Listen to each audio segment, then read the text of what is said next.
आपने काफ़ी अलग-अलग जगहों के बारे में इंडिया में रिसर्च करी है। जी। तो उस रिसर्च में कोई ऐसी जगह आई आपके सामने जहाँ पे आपको लगा हो अरे ये तो बहुत ही डार्क जगह है या कुछ अजीबो-गरीब चीज़ें हो रही हैं यहाँ पे? मैं 1-2 नहीं, मैं आपको 9 जगहों के बारे में बताता हूँ। और उन सबको अगर आपको डिटेल में जानना समझना हो तो एक किताब है जिसका नाम है द हिडन हिल, मेरी ही लिखी हुई है। और वो फिक्शन किताब है जिसपे मिस्टर महेंद्र सिंह धोनी की समकक्ष जो उनकी वाइफ है साक्षी धोनी, वो उसपे 3 पार्ट में फिल्म भी बना रही है। क्या बात है! एंटरटेनिंग बुक है, लेकिन इन सारी चीजों से मैंने छिड़खानी नहीं की। इनके बारे में मुझे जो पता चला या जो पता था या जो मैं ढूंढ पाया वो सबको वही डाला, उसपे फिक्शनलाइज, उसको कल्पना के आधार पे नहीं, जो सच में लेजेंड्स उन जगहों के बारे में चल रहा है वो है। तो हम ऊपर से शुरू करते हैं। देखिए, सबसे पहले आप कैलाश पर्वत के ठीक नीचे मानसरोवर सबने सुना है, लेकिन बहुत कम लोग हैं जिनको राक्षस ताल के बारे में पता है। मानसरोवर से बिल्कुल लगा हुआ राक्षस ताल है। आज भी साइंटिस्ट के पास ये जवाब नहीं है इस सवाल का कि इतने हाइट पे सेम क्लाइमेटिक कंडीशन में 2 अलग-अलग पानी कैसे है। मानसरोवर का पानी आप पी सकते हैं, मीठा पानी, उसके आसपास पौधे-वौधे होते हैं। उसी से लगा हुआ एक राक्षस ताल है, जिसमें लहरें उठती हैं, जिसका पानी समंदर जैसा नमकीन है, उसके आसपास कुछ नहीं उगता। तो भाई एक तासीर की जगह पे एक जैसी चीजें होंगी। तो ये कैसे बना है, ये क्यों है, इसका जवाब है नहीं। रखने वालों ने नाम भी ऐसा राक्षस ताल रखा है। तो आप देखो, पूरी दुनिया का बैलेंस आपको कैलाश पर्वत के नीचे समझाया जा रहा है, the balance of good and evil. नहीं तो नाम कुछ भी हो सकता था, राक्षस ताल नाम क्यों है कि भाई दैट्स द बैलेंस। थोड़ा सा आप नीचे आ जाइए, उत्तराखंड में एक जगह है रूपकुंड। उसमें ना दिव्य, जब पूरा बर्फ पिघलता है, पानी जब बनता है, तो वहां पे बहुत सारे मानव कंकाल निकलते हैं पानी से, ह्यूमन बोन्स, स्केलेटन्स। तो उस जगह को लेक ऑफ स्केलेटन्स, वो लेक है जो ठंड में जम जाता है। और जब बहुत ज्यादा गर्मी इधर अपने नीचे साइड में पड़ती है तो वहां का पूरा जो जमा हुआ, जो हमने कई रील्स और फिल्मों में देखा है ना, वो स्केटिंग करते हैं पूरे हाँ, हाँ, हाँ। बर्फ के, उसमें वैसा जम जाता है वो। जब वो पिघल के पानी होता है तो उसमें से बहुत सारे ह्यूमन स्केलेटन्स निकलते हैं। वो स्केलेटन्स वहां कैसे पहुंचे, इतने सारे लोग वहां इतने 100 साल पहले क्या कर रहे थे। अब क्योंकि वो ज्यादातर जगह वो ठंडी रहती है ना, तो वो बोन्स अभी तक बच गए, जम गए, जैसे कैप्टन अमेरिका जम गए थे उस तरीके से। तो अभी भी वो बोन्स वहां क्यों है, वहां क्या हुआ था, इतने सारे लोग वहां कैसे मरे एक साथ।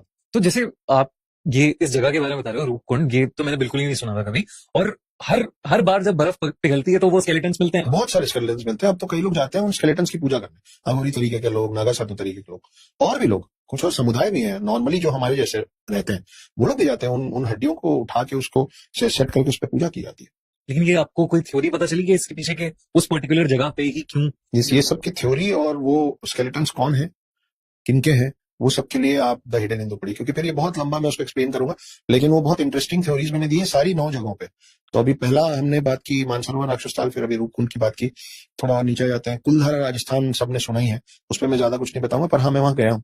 दोपहर के 2 बजे भी ना दिव्य, तुम वहां जब चलोगे ना तुमको घबराहट होगी, डर लगता है यार, जेन्युइनली डर लगता है। जबकि जब कोई है ही नहीं वहां, सारे घर खाली पड़े, तो आपको डर क्यों लग रहा है, लेकिन लगता है। टूरिस्ट स्पॉट बन गया है। मैं अकेला भी नहीं था, मेरे 7 लोग थे, दूसरे ग्रुप्स थे। उतने सारे लोगों के बीच में भी ना आपका हार्ट बीट तेज रहता है वहां जाके। मेरा भी पर्सनल एक्सपीरियंस है कि वहां पे ना आप जाते हो तो एकदम से एनर्जी ड्रेन आउट होती है। आउट होने लगी। और मैं ना बस में गया था, तो मैं फैमिली के साथ गया था, मैं छोटा ही था इतना, मतलब आई थिंक मैं 9th-10th में होऊंगा। और मुझे ऐसा लगा कि जब हम वापस जा रहे थे, शाम हो गई थी कि अंधेरे से पहले निकलना था, तो जल्दी जल्दी बस निकलने की कोशिश कर रहे थे हम लोग, बस में बैठा हुआ था। और तभी ना मुझे ऐसा लगा कि कोई बच्चा आके बस की सीट पर उसने हाथ मारा हो, मतलब बस की खिड़की पर हाथ मारा हो। मैंने इधर देखा तो 1 सेकंड के लिए मुझे लगा कोई है और कोई बच्चा है छोटा, और वो हाथ मारने की कोशिश कर रहा है। और जब मैं वापस से उतर के मैंने देखा, दूर दूर तक कोई बच्चा है ही नहीं वहां पे, और वो भी बच्चा ऐसा धूल में लिपटा हुआ बच्चा। In my head I can visualise that.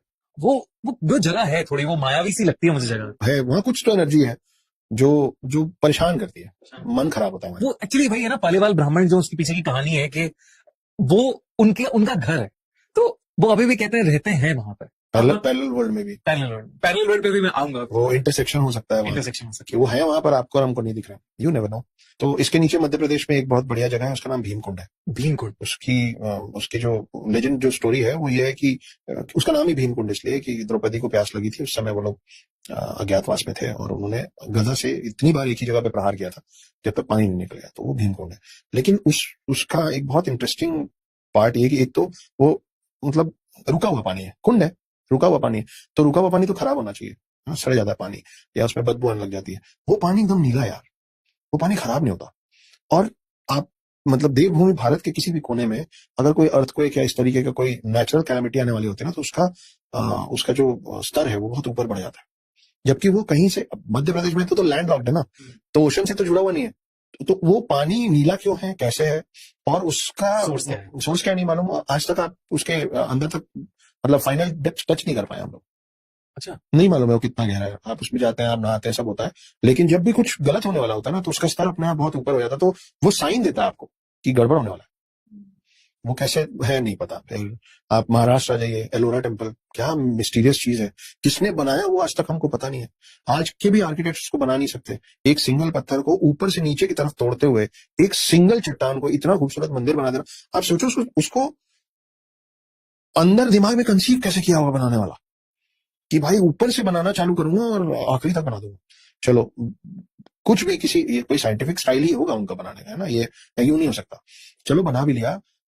जो इसमें मैं बस एक दिमाग में आई तो कर रहा हूँ, जैसे माइकल एंजेलो ने डेविड बनाया, बड़ा फेमस है दुनिया में, तो वो क्या कहते हैं कि जब भी स्कल्पचर बनाते थे वो, तो वो कहते थे कि ये हमारा आर्ट है सैक्रिफाइस का, कि हमें हटाना क्या क्या है, जो बचेगा वो बनेगा, वो बनेगा। तो पहाड़ से भी, चट्टान से भी किसने कितना कितना हटा के वो।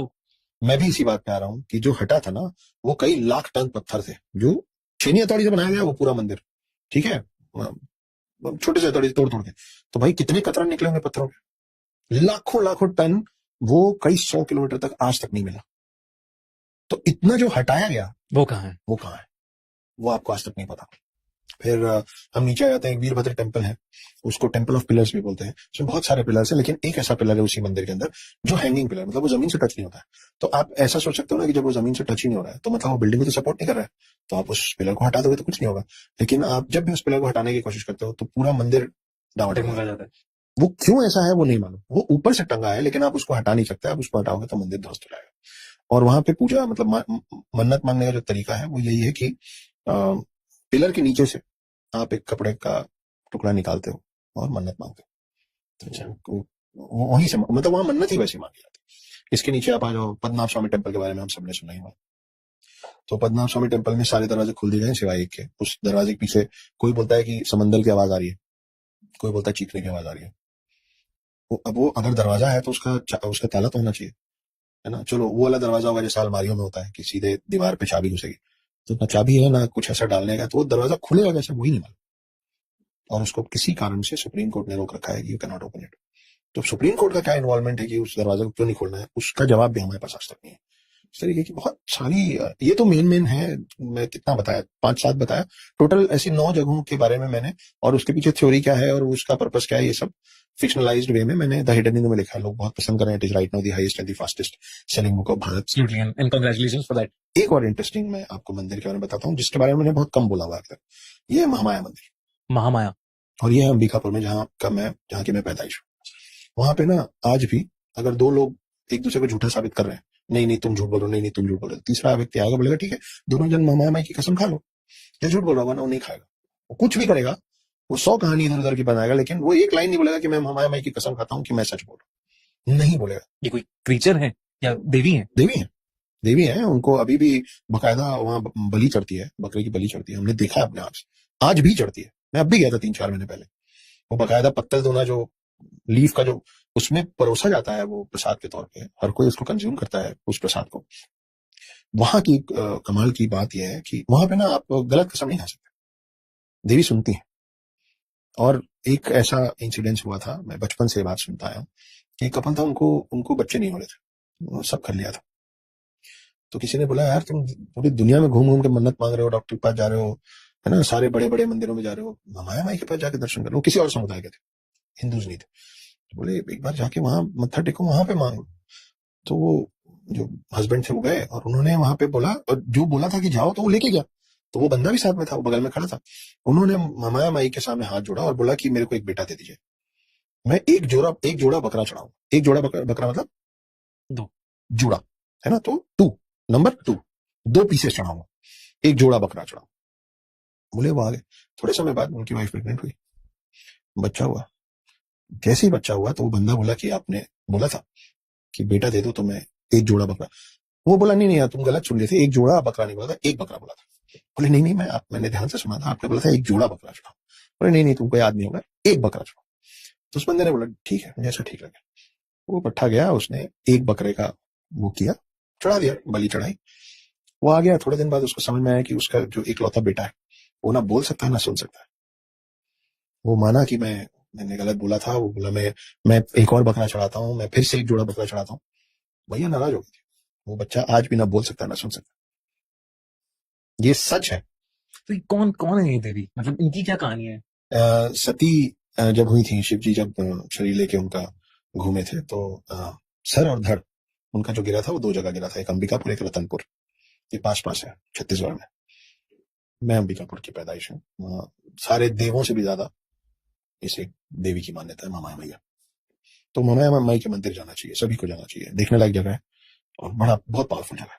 अगर इस वीडियो में आपको कुछ भी अच्छा लगा है तो इस वीडियो को लाइक कीजिए, मेरे चैनल को सब्सक्राइब कीजिए और इस पर एक प्यारा सा कमेंट कर दीजिए और इस वीडियो को अपने दोस्तों के बीच शेयर करना बिल्कुल मत भूलिएगा। Thank you.